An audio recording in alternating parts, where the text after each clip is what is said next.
आपके ख्याल में कतर कैसा कंट्री है? कतर रिच कंट्री है, कतर के अंदर सैलरी बहुत ही ज़्यादा है, कतर के अंदर बहुत सी फैसिलिटीज़ जो आउटसाइडर हैं उनको दी जाती है, लाइक पाकिस्तानी इंडियन को बहुत सी फैसिलिटीज़ दी जाती हैं। एक ऐसा कंट्री है जो कतर से भी अमीर है, कतर से भी ज़्यादा रिच है, और इसका वीज़ा पाकिस्तानी इंडियन बांग्लादेश के लिए बिल्कुल फ्री है। बग़ैर वीज़ा के आप इस मुल्क में ट्रैवल कर सकते हैं। वो किस तरह करेंगे? और ये जो वीज़ा है फ्री वीज़ा है, पहले आप इस वीज़े के ऊपर अपना स्टेटस तब्दील नहीं करवा सकते थे, लेकिन अब इसी वीज़े के ऊपर रह के आप अपना स्टेटस तब्दील करवा सकते हैं। आप विजिट के ऊपर गए हैं, आप स्टडी में, वर्क में, बिजनेस में बआसानी अपना जो स्टेटस है, अपना जो वीज़ा है वो तब्दील करवा सकते हैं। मैंने स्टार्टिंग में कतर का नाम लिया। कतर दुनिया का रिचेस्ट कंट्री है, दुनिया का अमीर तरीन मुल्क है, लेकिन ये कंट्री कहने को तो नहीं, लेकिन दुनिया का रिचेस्ट कंट्री है।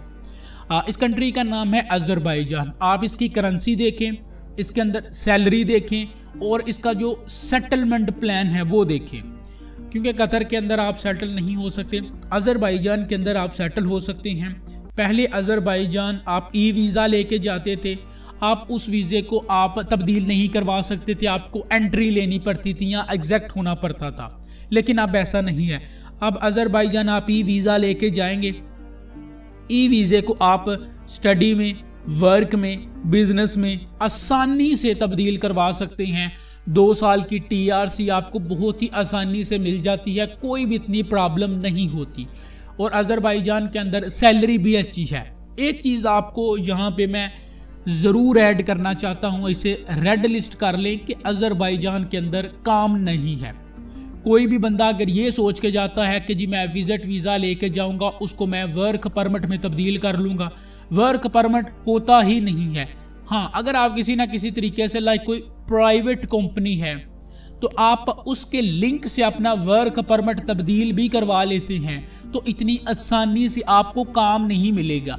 आपका स्टेटस तो हो जाएगा वर्क का, लेकिन आपको काम नहीं मिलेगा। ज़्यादातर पाकिस्तानी ये करते हैं कि बिजनेस TRC ले लेते हैं क्योंकि वो आसानी से मिल जाती है, तो उसी के ऊपर काम करते हैं। तो ये लाइक लीगल प्रोसीज नहीं है, अगर आप पकड़े जाते हैं तो आपको वापस डिपोर्ट कर दिया जाएगा।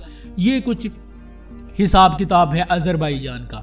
अज़रबैजान रिचेस्ट कंट्री है, अच्छा ऑप्शन है बिजनेस करने के लिए। अज़रबैजान रिच कंट्री है, अज़रबैजान अच्छा ऑप्शन है फ्यूचर सेटलमेंट के लिए। वहाँ पर कोई बिजनेस अगर स्टैंड करना है तो one of the best country है। सैलरी वाइज देखें तो थोड़ी सी कम सैलरी है, काम मिलना मुश्किल है, लेकिन फिर भी बहुत से पाकिस्तानी ऐसे हैं जिनको मैं खुद जानता हूं जो कि अज़रबैजान के अंदर आउटस्टैंडिंग किस्म के सेटल हैं, अच्छी सैलरी ले रहे हैं, उनको 5-5, 6-6 साल हो चुके हैं, उनके पास PR है।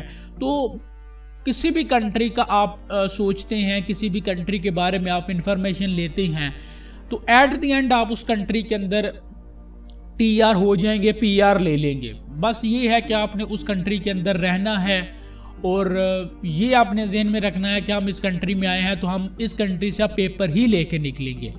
तो दोस्तों, अगर अज़रबैजान के रिलेटेड आपके जहन में और कोई भी सवाल है तो आप नीचे कमेंट ज़रूर कीजिएगा। इंस्टाग्राम पर फॉलो कर लें, इंस्टाग्राम की ID का लिंक आपको नीचे डिस्क्रिप्शन में प्रोवाइड कर दिया जाएगा। मिलते हैं इंशाल्लाह आपसे नेक्स्ट वीडियो में। अल्लाह हाफिज़।